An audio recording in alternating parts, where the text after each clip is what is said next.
WGLH TV. Today we are featuring Highpoint Elementary School. I'm Rochelle Tillery, the student director. I would like you to sit back and relax and enjoy the show. Let's take a sneak preview of what's to come. We will show everything from the opening ceremonies to academic classes. Let's take a closer look of what to expect.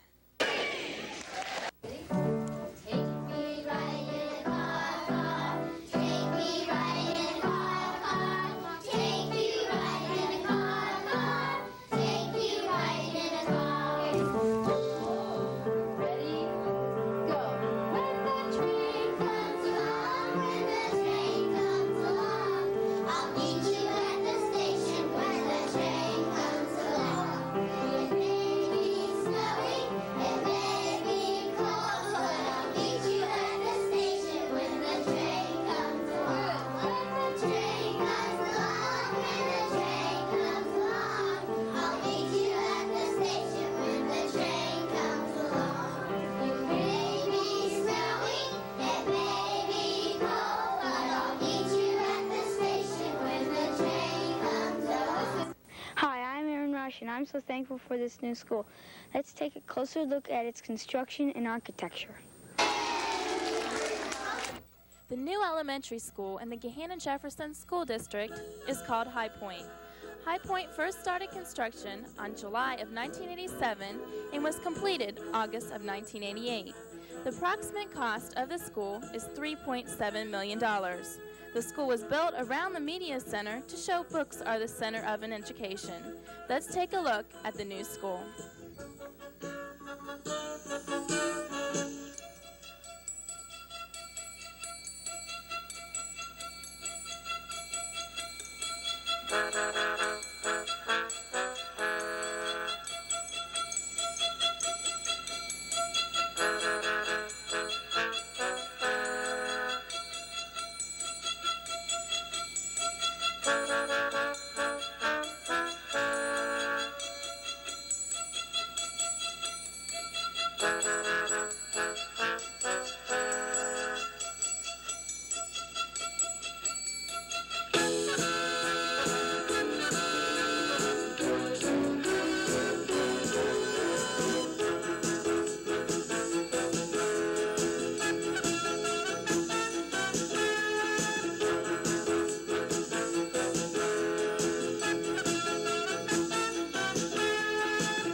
For WGLH, this has been Trisha Stanson reporting.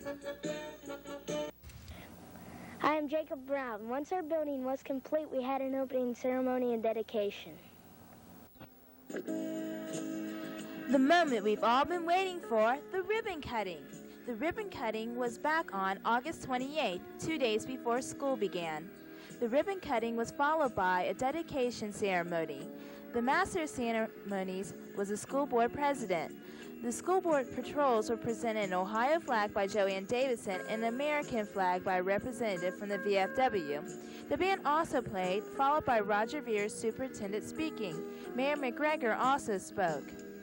Then, Jennifer Schmidt was awarded a plaque for naming the new school. The school board members were also introduced. And finally, the moment we've all been waiting for, Tony Piowitz, principal, addressed the audience. All I can say is, wow, we didn't think we'd be here, but we're glad to be here. I'd like to, on behalf of the staff, to welcome all of you to Highpoint. One of the first things we are going to teach all of you is our Highpoint High. This is something we carried over from Jefferson. All the students that were there know it, but we're going to officially adopt it here at Highpoint as our Highpoint High. Now the parents have to do it too. And this is the thumbs up signal. The students had their own opening ceremony and flag raising on the first day of school. One so proudly we hail, as the twilight starts gleaming, whose broad stripes and bright stars through the perilous fight, o'er the ramparts we watched, were so gallantly streaming, when the rockets' red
then moved their ceremony inside to sing their new Highpoint theme song, accompanied by their kazoos.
Angie Campbell.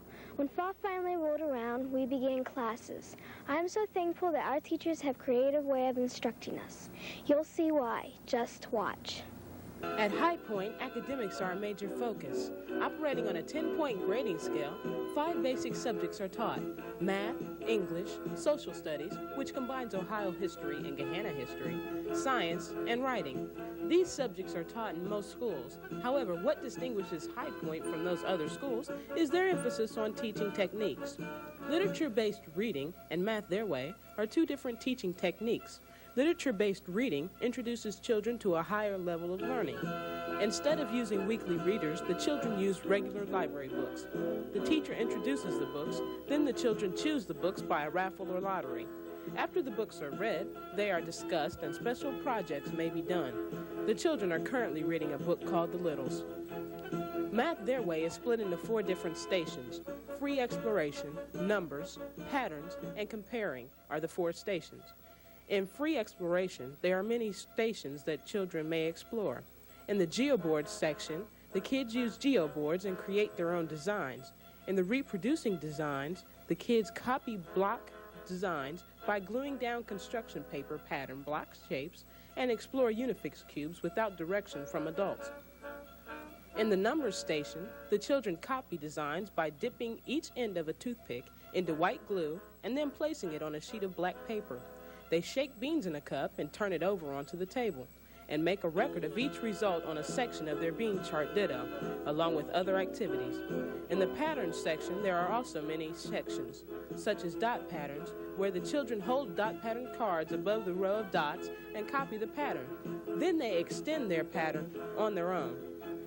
And geoboard sequence cards, where the children copy a partial design onto their geoboard and then extend it on their own, predicting the completed pattern. In comparing sections, there are also many sections. One being things in a room, where the children draw 2 cards, count to determine which of the cards has more and which has less, and then record their findings on paper. They also have the tic-tac-toe section, where the children play tic-tac-toe, keeping score and playing with their Unifix cards. All of these things make Highpoint teaching techniques effective. The children as well as the teachers benefit. This has been Gwen Barker reporting. And now, back to Shelley.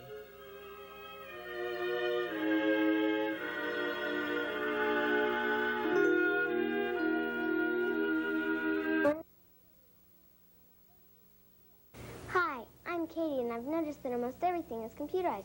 I'm so thankful that we are now putting computers to use. Technology is constantly changing, and Highpoint Elementary is keeping the students up to date. The school has a computer lab equipped with 16 Apple computers. Randy Allen, IBM teacher from Gahanna Lincoln High School, helped develop Highpoint's computer programs. Even the library is computerized.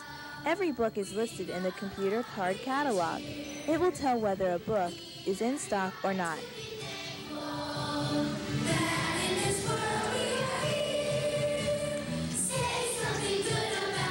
Every student uses the computers weekly, working on programs especially for each of their subjects.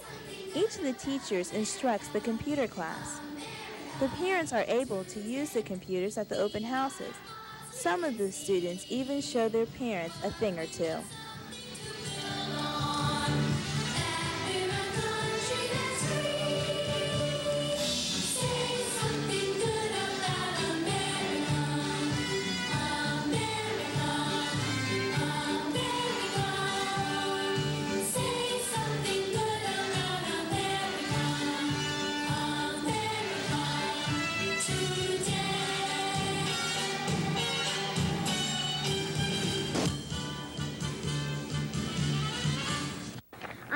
Ferguson.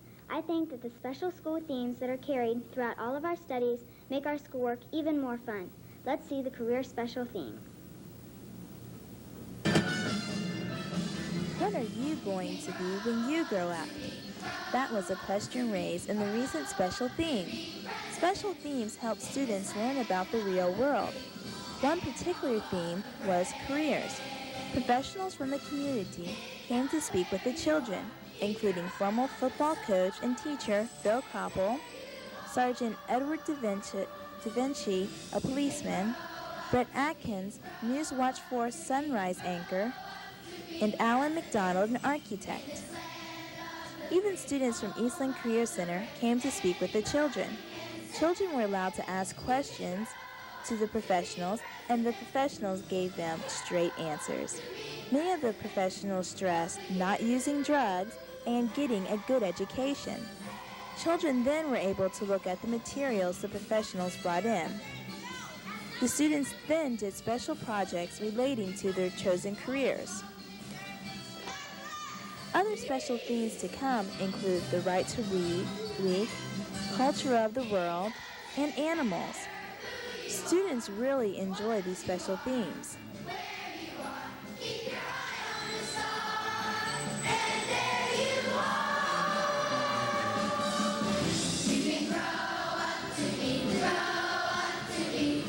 Let's listen to this next student as he tells us what he wants to do when he grows up. Daniel Stockham. I would like to be a scientist when I grow up because I can find out things. One day, these students will be able to answer the question, who am I? Hi, I'm Jeff Tassone. Not only do we learn through textbooks, but the teachers work with us individually to make our class more personal. Learning can be very lonely sometimes, but not at Highpoint Elementary. That won't happen because the students here are directly involved in the children's learning. They give each child special attention to make them feel even more important. Sometimes it's just answering a question, helping them with computers. Other times it's passing out their papers and giving them a little extra pat on the back for doing well. Sometimes it's just talking to them to make a sore place feel better. Even Tony Piowitz, the principal, gets involved. He often comes to classes to read to the children, answer questions, and hold discussions. Mr. Piowitz enjoys hearing the students' opinions on school events and current world issues. Students enjoy this sort of interaction because they become closer to the faculty, and it makes them seem like they're more like friends instead of teachers. The teachers at Highpoint even get involved on the extra fun day activities, like dressing up for Halloween. The teachers seem more like kids than teachers.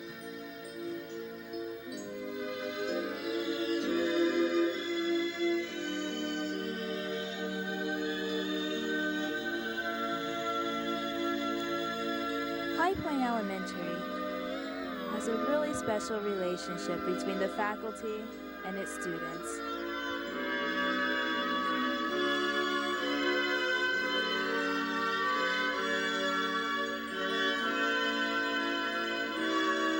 Things the kids like to do best is go to the library. Let's go.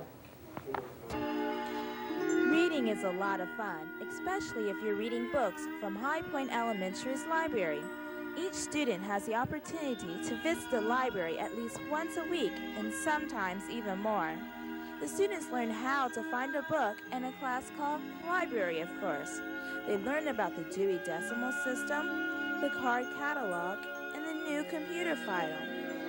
If students still cannot find their book, then Miss Hoyne, the librarian, will always come to the rescue and help them. After they find a book, they can either sit and read the book in the library on their rocking chairs or floor couches, or they can check out their notebook. Before the computers were installed, they checked out books by hand, but now the kids have library cards on file and must be checked out by the computer. The computer will say if the child has any overdue books or any books still checked out. If so, the child must wait until he returns the books and to check out another. Let's see what the children like best about the library. This is from Rochelle Tillery for WGLH. I like checking out books, and I like sharing them with my friends. Sometimes they read them to me, and my friends, they like to read them. So we play with them a lot and read them, but I also keep them away from my brother because he destroys things too much. Because I like to learn how to read books. And I like to read them with my brother and my sister. Tell me the name of your book, and then Did I ever tell you how lucky you are? And these little pictures, like yucky pictures, right in here, over here, some over here. Hi, I'm Beth Noey, third grade teacher. Our parent involvement goes beyond the home. There are various opportunities for parents to become directly involved. The responsibility of a good education does not lie only on Highpoint Elementary's faculty, but also on the parents of each and every student. The parents have ample opportunities to become directly involved. One of the ways to become involved is through the school's open houses. Highpoint has already held 2 open houses. One was before school had begun, and the other was November 1st. They also plan to have another open house later in the school year. At the open houses, the students can show their parents some of their schoolwork. The parents also have the opportunity to meet the students' teachers. Another way for the parents to become involved is through the PTA, which is the Parent-Teacher Association. They are in charge of raising funds to help improve the school and putting on special activities. The current president is Cindy Shelton. She explains some of the roles of the PTA. I've gotten several school assemblies signed up. I believe that possibly in February, I think we've gotten SeaWorld to come, and then some other actors and other like puppet. This is room mother, Mrs. Tassone. And if Mrs. Ritchie needs any help on the field trips. So I also get to see some interesting places with the kids. And Room mothers are chosen at the beginning of each school year. They help with special activities the teachers plan. Another way to become involved is parent-teacher conferences. One was held on October 10th. The other is planned for February 17th. Here, parents and teachers can talk confidentially about the students' performance in school. Being involved is very important to your student. It shows you care, and the students really appreciate your extra effort. The students also appreciate the community support in the passing of the recent school board operating levy.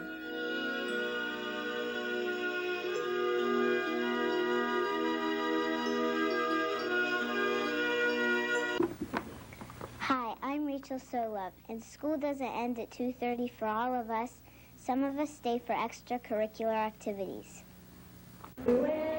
That's right, Rachel. There are various extracurricular activities for the students to do after school. Some of them are Girl Scouts, after-school gym, patrols, Olympics of the Mind, and Brownies. Here is one of the 2 Brownie troops. They do special activities like cleaning yards, earning badges, and sightseeing around Columbus. There are 3 troops at Highpoint Elementary for Girl Scouts. For more information, contact the elementary or the Columbus Girl Scout Council. Another activity is after-school gym. 4th and 5th graders are allowed to participate under the direction of Miss Patty McCurt. Some activities include floor hockey, volleyball, and soccer. She hopes to take the children to a less popular college sports like field hockey, water polo, and gymnastics. We're gonna be partners, buddies and pals, buddies and pals. Okay, very good. Sarah James was telling us about the related art classes that improve the students' creativity. Not only is reading, writing, and arithmetic important, but so are creativity classes. At Highpoint, all students must take classes called the Related Arts. These include art, gym, and music. Mrs. Kathy Wendrell is a music teacher. She likes to have the children sing, read music, dance, and play instruments. Let's listen to a song.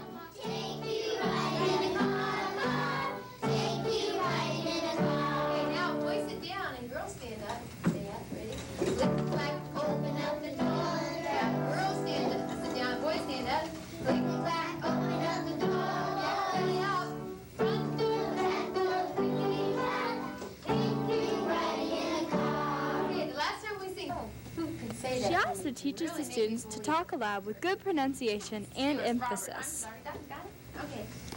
I don't want to. Say, but I don't want to go alone. But I don't want to go alone. That's pretty good. I don't like to go alone either. Okay. But I don't want to go alone. No, I don't blame you. One more. Ready? This winter, they will have a Christmas extravaganza put on by all of the grade levels. Stay tuned for more details. Another fun class that even helps the students get into shape is gym. Mrs. Patty McCourt is the teacher. She believes that it is important for the children to learn lifetime sports like basketball, volleyball, bowling, and soccer. But that isn't the most important thing. Miss McCourt said that learning about good sportsmanship and how to play fair is the most important concept of gym. We de-emphasize winning and emphasize cooperation.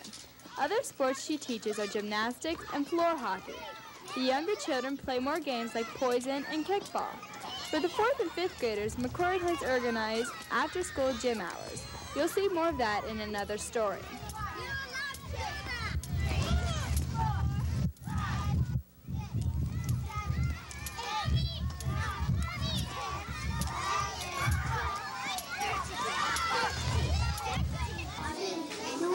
The art teacher tries to let the children be as creative as they can. No one ever fails. As long as they try and do not copy others' work, then they are successful. One particular project is magic ink. The students draw a picture with special fluorescent crayons, and then they paint the picture with a magic black ink. The shapes appear as if they are in the night air. Not only do the students learn how to make art, the students learn about masterpieces and famous artists. The children also have their work displayed throughout the school. They will have an art show later in the year, so stay tuned. All of the related arts are special and make school even more exciting. This has been Heather Vestner. Now back to Rochelle. Hi, my name is Kimberly Miller, and I guess you've been overwhelmed with all these wonderful programs, so let's take a quick recap.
the show. I hope you enjoyed yourself.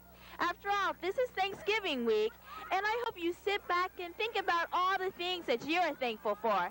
We at Gahanna Jefferson School District are very thankful for our new elementary school, Highpoint. I hope to see you again. This has been Rochelle Tillery for WGLH TV.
I'm Allison Thomas. And I'm Neil Smith with Sports. Well, did you girls enjoy Tom? We're not sure, Neil. You mean you don't know whether you enjoyed Tom or not? No, we're not sure if we know him. You have to know him. Tom Turkey? We enjoyed our turkey very much, but I'm sure it wasn't Tom. We always serve hen turkey. And we didn't have turkey, we had duck. And his name wasn't Donald. Okay, I get the message, but I was just trying to start the show with a little bit of humor. Don't apologize, Neil. We think you're real funny. Thanks. We were just teasing, Neil. We knew what you really meant. Sure we did, and we hope that all of you had a very happy Thanksgiving holiday. And now, let's see what's been going on in the studio. With the previews of today's show, here's Brian. First, Heather talks to Mrs. Weller about her published article. Then she introduces us to the drum major, Brian Barron's. Next, Debbie Zelli will tell us about a sign controversy affecting the entire Gahanna community. WBNS TV's Emmy Award-winning news anchor, Dana Tyler, visits Lincoln High School. Trisha tells us the fall play Harvey was a success. Members of the clergy in Gahanna discuss the marriage controversy. Gahanna gains an Olympic-bound gymnast, and Heather takes us to the Pops concert. It looks like an interesting show, so let's start out with an interesting person. With her story on Mrs. Weller, here's Heather. Hi, and welcome to our studios, Mrs. Weller. Hi, Heather. Thank you. Last spring, Mrs. Weller was asked to write a monograph for the Ohio State Department of Vocational Education, Office of Sex Equity. The topic of the paper is Women in Educational Leadership. As stated in the paper, women in Ohio currently hold only 28 out of 615 school superintendencies. Nationally, only 6% of high school principal positions were held by women in 1985. According to Mrs. Weller, in the past, women were not socialized to pursue administrative careers. Little girls were brought up believing that their primary role in life should be that of wife and mother. And because of this socialization, they did not recognize or develop to their full potential. Edna Anderson, superintendent of Columbia County Joint Vocational School District, is quoted in the monograph and says that opportunities for women are much better today due to the reputations of other women who have become administrators. Edna Anderson, superintendent of Columbia County Joint Vocational School District, is quoted in the monograph and says that opportunities for women are much better today due to the reputations of other women who have become administrators. Those pioneers were extremely competent and they conducted themselves in a highly professional manner. Mrs. Weller, I never realized that women administrators in education were such a minority. How long have you been in administration and how does it feel to be part of that national minority? Well, Heather, I've been an administrator this is my 14th year. And I guess when you think of women in administration, yes, they are in the minority. particularly when you look at the statistics. Just yesterday I had an opportunity to read a new statistic that the National Association of Secondary School Principals provided. And out of 1,200 principals that they had surveyed, 12% were female and 18% of the assistant principals were female. So I think we've made some progress here, even since 1985. But I guess I just don't ever think of it in terms of being a minority in my profession. I've just done the job for so long and have never given it a lot of thought. When you were my age and planning a career, did you have goals of being a school administrator? Absolutely not. When I was growing up, girls primarily were given the option of being a secretary, being a nurse, or being a teacher, and those were the three career areas that were promoted. We were never really talked to about any professional areas such as law or medicine or whatever, and even though there were several girls in my class who did that, I don't know that that was ever actively pursued with them from a guidance counselor perspective or anyone else's. Okay, what influenced you in career goals and your choice of being an administrator? Well, I was influenced to be a teacher by someone who had been my teacher in high school, and she really had made an impact on me. When I got into the profession, I really enjoyed it, and I had several people who were mentors for me who encouraged me to go ahead and pursue administration. And so I did that. It sort of happened. It wasn't necessarily something that was planned. Okay. Is this the first professional writing that you have done, and is it the first published work? I did author one other article back in 1974 that was published in the Ohio Business Teacher magazine, but this is the first publication of this magnitude that I've attempted. Okay. In the future, do you see schools as having more women administrators, and is there any advice that you would give to women seeking these positions? I think absolutely we will see more and more women assume leadership roles in education and in our society in general.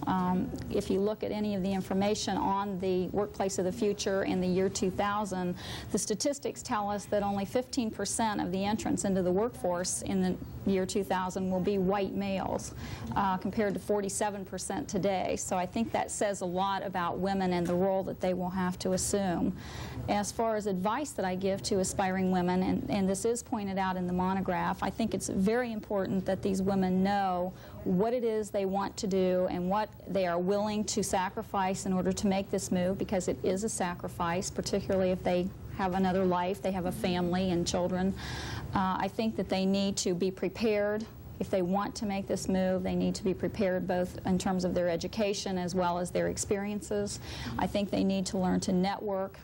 They need to learn how to identify a mentor that might help them, as I had a mentor that helped me. And I think most importantly is that they need to not make an issue out of gender. They really should not make an issue out of being a woman, but rather they should be a competent professional. Mrs. Weller concludes the monograph by saying, "The challenge for American education is real and immediate. If the nation is to retain a position of power in the world economy, a productive, technologically competent workforce is necessary. The task of training these workers falls to education. Strong leadership in schools is a must. Education cannot afford to ignore the talents of a person who are ready, willing, and able to assume leadership roles. Members of education boards must seek out professionals with effective leadership qualities, regardless of gender.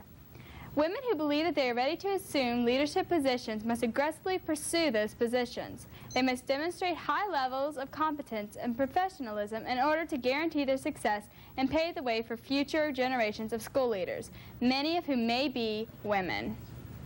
Mrs. Weller has some interesting points on what girls say they want to be when they grow up. I always wanted to be a majorette, but Gahanna has a drum major, and he's very good. Let's watch.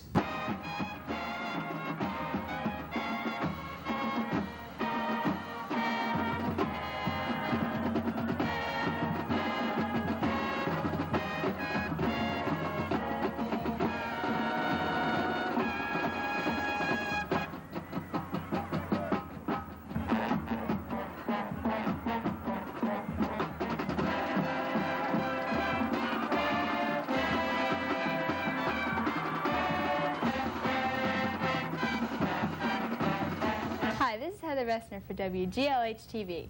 I'm here today with one of the best drum majors around, Gahanna's own Brian Barron. He's currently a junior at Gahanna Lincoln, which means he will be around to entertain you next year. Brian is one of the only drum majors to still perform rather than direct the band. Brian, how did you become interested in being a drum major?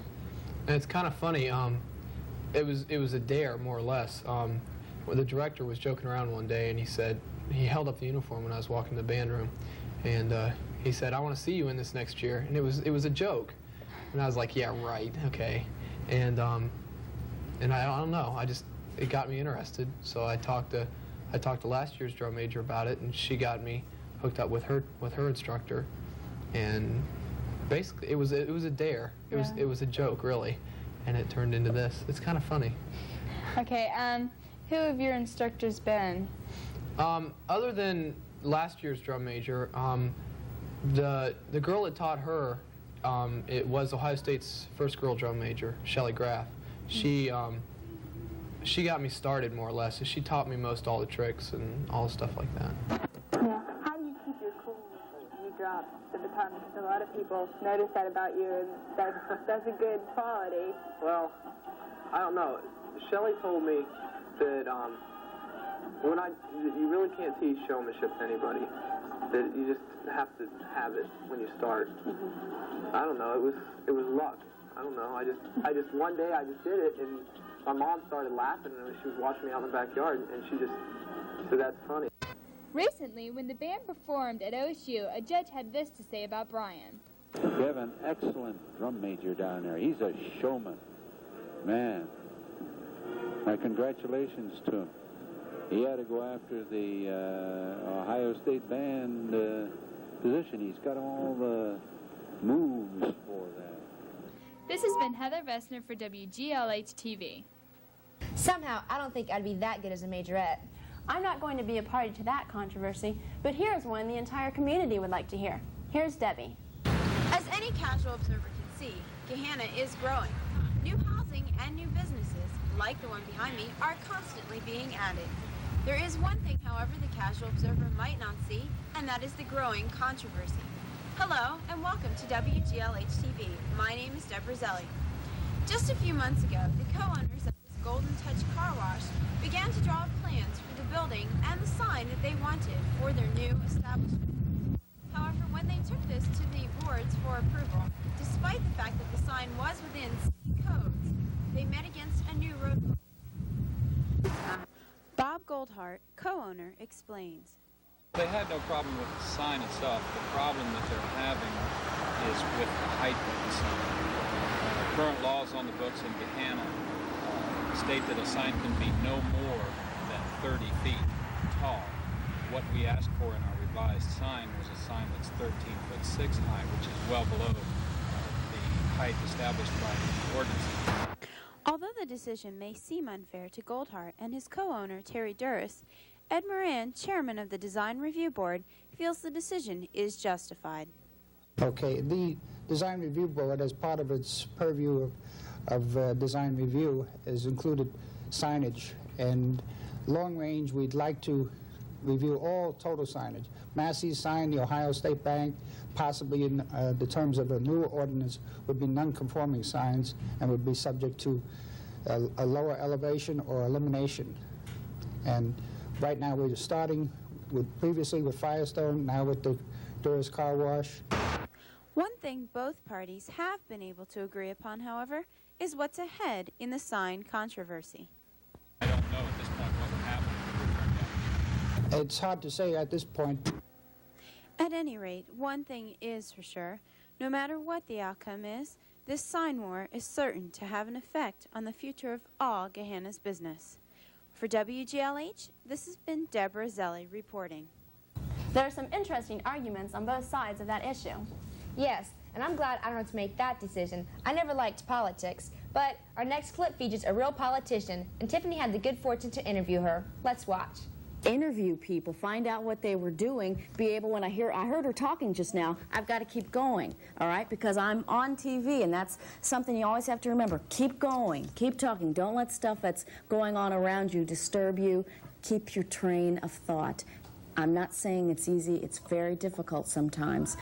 In television news, we wear a little earpiece in our ear. You probably have seen it with the men, especially since they don't have the hair to cover it up. During a show, somebody's talking to them very often. Enthusiasm, intelligence, and magnetism personify a recent guest of Gahanna Lincoln's television broadcasting class. Dana Tyler, Emmy Award-winning news anchor from Channel 10, honored us with her visit. During her visit, Dana spoke about various areas of news reporting, on and off camera. She gave students advice on writing for TV, coping with the pressures of the job, and she even performed an exercise with 2 TV students.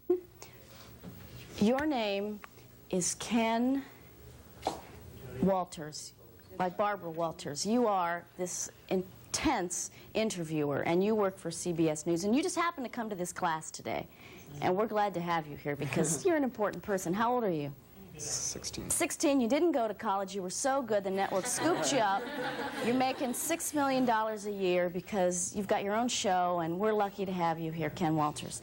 Neil, what's your last name? Smith. This is Neil Severinsen. He is Doc Severson's brother. What do you play? Do you play? Trumpet. Oh, you play the trumpet. Of course, I knew that. And you are about to bump him off the Tonight Show because he's older. And, you know, you're young, and you know you've got great pipes and everything. Okay. Now you how old? You were how old? 16. 16 also. 16-year-old, and your last concert was Zurich. Yeah, Zurich. So of course. Yeah. Okay. Now, Ken. It's your show. They just said to go. Students also had an opportunity to ask Dana some questions. One student asked what they should do to prepare for a career in broadcast journalism. Don't forget the mic on the camera. Getting involved in groups. I was a cheerleader, you know, and I didn't win that, you know, goody two-shoes. She was a cheerleader. Well, that helped me. I mean, I cheered here. I went to Worthington. I came here. We paid Gahanna. I mean, that helped me to stand up in front of people, and granted, I was, you know, just doing this, but to feel confident standing up in front of a group of complete strangers I didn't know. And English courses are important, history courses. Know your American history, know political science. Cover your bases. Don't throw all your eggs in one basket. I mean, I want you to be excited about whatever you choose. And don't worry if you don't know what you want to do now, or when you're a freshman, or when you're a sophomore. That's why you're going to college, is to figure out what you like. Jobs that After the period ended, I spoke with Dana personally, and I asked her what in life is her greatest feat. Realizes there are other people in the world who don't even pay attention to TV, and that I've got to keep it in check, and that's important. There are obviously only 3 stations, but I think for the most part the 3 of them are good at having interns come in. The university being here is good for the market because all the research they do and the people, so many people being there. It's good for stories. It's a good place to live. It's a cheap place to live compared to bigger cities, and so that makes it a desirable TV market. Yes, it is. Finally, she commented on her career at Channel 10. I never thought I would get this job. I always thought 5:30 was as high as I'm going. So every job has been a stepping stone, every position within Channel 10. I don't know what I'm going to do. Some people say, well, you should go to Boston, you should go to New York, and, you know, the stakes are higher. I mean, gosh, the stakes are higher there. It costs more to live, the traffic's worse, all those types of things. It's more than the job. You got to look at the big picture. So maybe one day I'll move on, but it's far from my thoughts now. I'm smelling the roses. Fiery, energetic, and inspirational, Dana Tyler is a great role model for anyone. Reporting for WGLH TV, I'm Tiffany Thornton. She truly is a diplomat. If she ran for president, she would win hands down. She's a winner. I'll second that motion, and here's something else that was a winner. Trisha did a story on the fall play. Here's Trisha. On November 18th and 19th, GLH students performed the fall play Harvey. Let's take a look. I thought you were dead, Ethel. I'm very much alive. Thank you. And this full-grown girl must be your daughter. Well, I've known you since you were a baby. What's your name, dear? This is Myrtle, Aunt Ethel. Myrtle May, for the 2 sisters of her father. He's dead. Maybe that's what's confused you. Well, where's Elwood? I hope I have the pleasure of meeting you sometime, my dear. Oh, crap. Harvey, she says she wants to meet me, too. When? Have you seen it, Miss Johnson? No, I haven't, Mrs. Thinden. Oh, well, I know. Look it, won't you? I sure will, Mrs. Simmons. The performance was a success. For WGLH, this has been Trisha Stanson reporting. And now, back to the studio. It was an excellent performance. I saw it and I really enjoyed it. Speaking of enjoyment, we have some visiting clergymen in our studio, and I think you'll find their discussion very enjoyable. Recently, there has been a new policy that has created a lot of media attention. The churches in Gahanna have gotten together and formulated a collective policy regarding the performance of marriages in Gahanna. Hello, I am Dana Owens. Pastor Hedrick, would you please explain to our viewing audience exactly what it is that you and your fellow clergymen are promoting? You know, we have put together a community marriage policy that has grown out of a concern that we want couples to take very seriously the matter of marriage, and then our role as pastors and congregations in the preparation for that marriage. Pastor Frail, have you had any type of community reaction to this policy? Have there been any newspapers or TV of any sort? We've had a couple of articles that have come out in local papers, as well as I think through the Associated Wire. It went beyond this community. I've heard from a few people within the community that are very, very supportive of what we're trying to do, because they believe in the importance of marriage and not just the wedding. Okay, have you seen, is there any indication that clergymen or any other areas around Gahanna are going to start this policy in their own cities and with their churches? Is there any sign of that? Well, I believe so. I've had a number of colleagues from various parts of the state who have read about this through newsletters and through the media. And they've asked me for a copy of the policy and asked just exactly what are we doing. And when we've explained it, they said, that sounds like something our community could use. Okay, I would like to thank you, Pastor Hedrick and Pastor Frail, for joining us today. And this has been Dana Owens for WGLH TV. And now, back to the studio.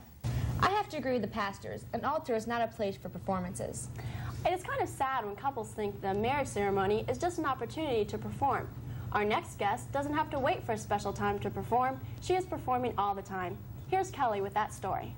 Hello and welcome to WGLH TV. I'm Kelly Hawk, and with me today is Jenny Kay, a new student here at Gahanna Lincoln High School. When Jenny left her small hometown in South Carolina, she not only left her friends, but her title as the #1 gymnast in the state of South Carolina. Jenny, what's it like to leave behind you a title like that? Well, I haven't really lost the title until the next competition, until they compete for the next competition, but it's sad to leave all my friends and my coach and the people I competed with. When you started out, did you like it a lot, or did you grow to love it, or Yeah, I can get everything. If I'm angry or if I'm frustrated, I can just go to gymnastics and it'll all come out, and it'll go for the better instead of beating someone up or getting in trouble with my mom or something. Thank you, Jenny. Now back to the studio. And to think she is only 15. A lot of time and talent has gone into that act. And a lot of talent in this next act. Here's Heather with her story on the Pops concert. The football season is drawn to a close, but the band still had one last performance that was a little different from their others. The performance is known as a Pops concert, and instead of performing on the field, the band plays all its songs in the gymnasium. Let's take a look at what they have to show us.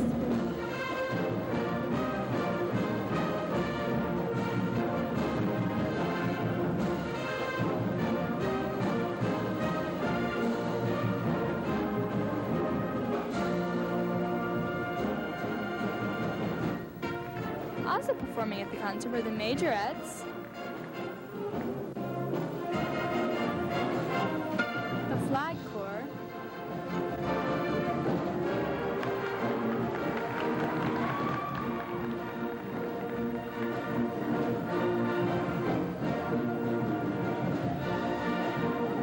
and the Drum Major.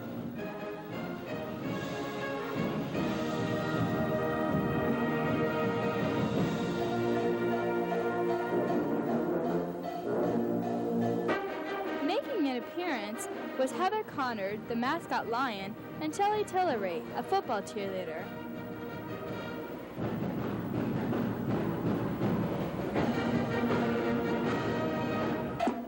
Also performing was AKD.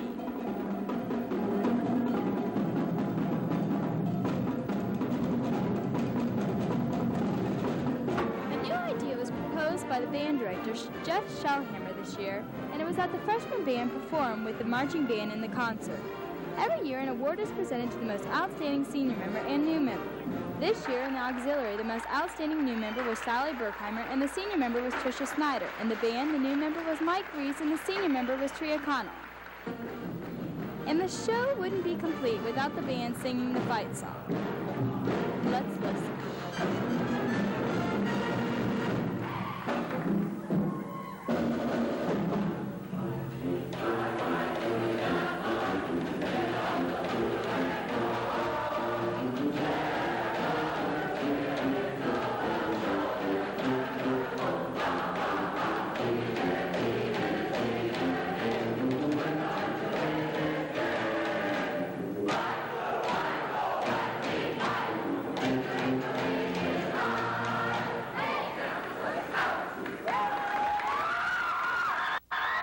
This has been Heather Vestner for WGLH TV.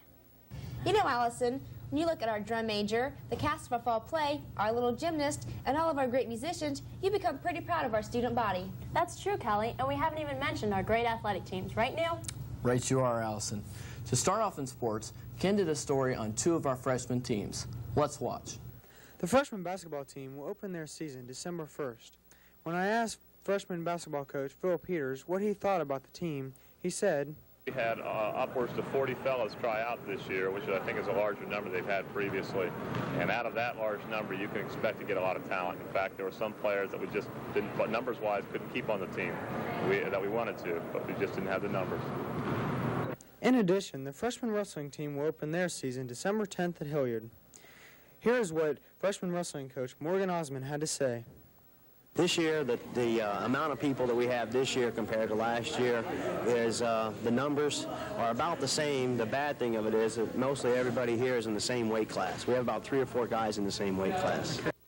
I'd say the main ingredient is just the desire to be here, the active love for the sport. That's the main motivator, I feel.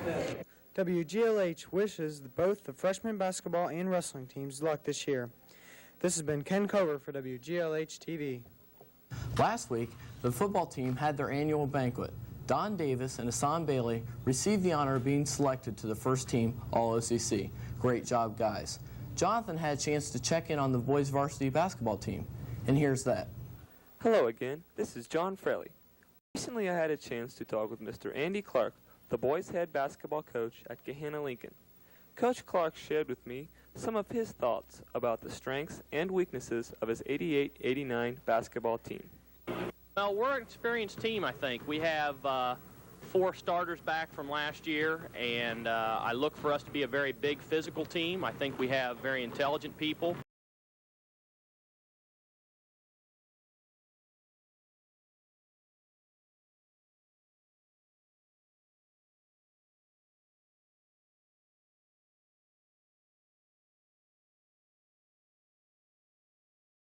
The OCC is going to be very competitive again. I'd like to think we're going to be right there in the hunt of it all when it's all said and done. Our non-league schedule still includes Mifflin and Brookhaven and Newark, who are probably 3 of the finer programs in the Central District. So it's a very challenging situation, a tough schedule, but I think we have the young men that can handle it, and I'm kind of optimistic, and I hope we have a good year. For WGLH TV, this has been John Fraley reporting. And that's what's going on with our great athletic teams. Thanks, Neil, and that's about it for the great WGLH team. This is Kelly Hawk and Allison Thomas and Neil Smith saying, in the words of our next president, don't worry, be happy. Good night.